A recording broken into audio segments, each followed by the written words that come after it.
Shalom. En esta ocasión trataremos de hacer una aclaración sobre un tema que es muy interesante y que aparece en el libro de Mateo capítulo 5, versículo 17, donde leemos en la Reina Valera del 60. No penséis que he venido para abrogar la ley o los profetas. No he venido para abrogar, sino para cumplir. Estas palabras de Yeshua se pueden explicar con una ilustración de su misma época. Cuando un discípulo quería saber el significado de algún tema especial de la Torá escrita, acudía, por supuesto, donde su rabino, donde su maestro, para que él mismo le explicara el tema y le sacara de la duda. Cuando llegaba donde su maestro, donde su rabino, y había con él de pronto otro rabino, y el discípulo le pedía la explicación correspondiente, el rabino de él, su maestro, le daba la explicación. Si la explicación había sido satisfactoria, o mejor, no había sido satisfactoria para el otro rabino, le decía a su colega, has abrogado la Torá. Pero si la explicación sí le satisfacía, le decía, has cumplido la Torá. De aquí podemos ver entonces varias cosas. Cuando examinemos un texto debemos contextualizarlo, no solamente con los textos que están adyacentes o con los pasajes que le son paralelos, sino también con el tiempo en el cual se escribió. Pues con alguna frecuencia los significados de las palabras y de las expresiones cambian según los años. Yeshua, para comenzar, no podía técnicamente cumplir la Torá, porque cuando él vino por primera vez, no podía cumplir todas las misbot, o sea, los mandamientos que le son aplicables a los reyes, o a los sacerdotes, o a los jueces, porque él en ese momento no tenía ese rol, por lo tanto no podía cumplir, como muchos lo afirman, cumplir la Torá. Entonces es falso afirmar que Yeshua cumplió toda la Torá, porque no es cierto, es absolutamente falso. Por lo tanto, entonces, cumplir, como lo hemos sugerido, significa dar la interpretación correcta, en el contexto en el que estamos viendo.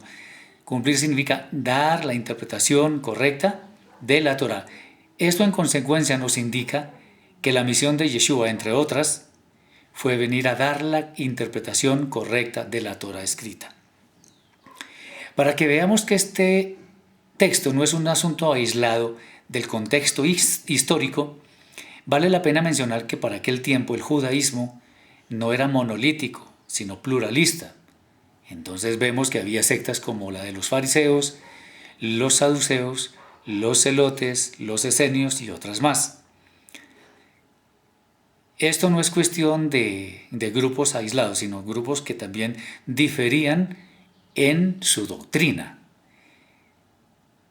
De manera que no había acuerdo en muchos asuntos fundamentales, por ejemplo en la resurrección de los muertos, en la cual no creían los saduceos, pero sí los fariseos, por ejemplo.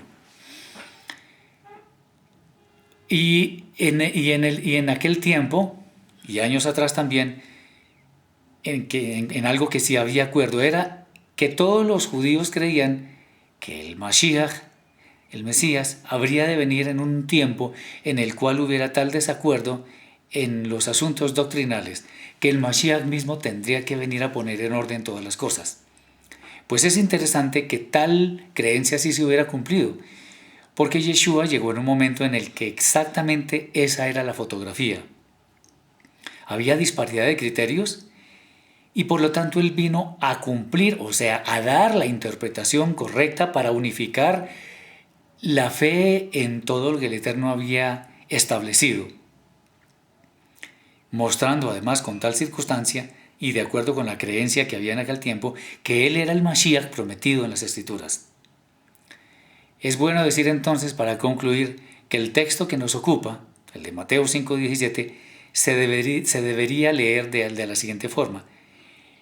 En la última parte, no he venido para abrogar, sino para dar la interpretación correcta. O sea, no penséis que he venido para abrogar la Torá, no la ley, sino la Torá o los profetas.